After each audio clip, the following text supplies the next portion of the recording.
Good day to all. I am Tricia May Romano, and today I will be sharing 3 uncommonly Filipino words along with their meanings and example. Let's start. The first one is alimpungatan.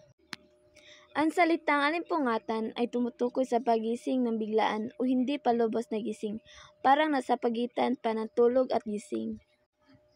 Halimbawa, naaalimpungutan ako nang marinig ko ang malakas na kalabog sa labas ng bahay.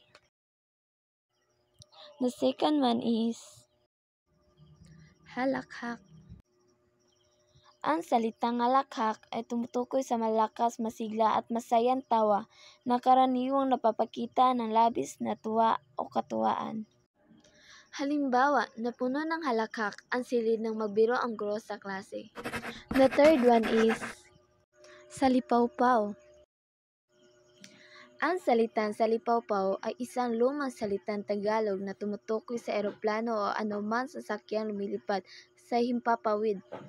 At yun lang po, maraming salamat. Sana may natutunang aral po kayo.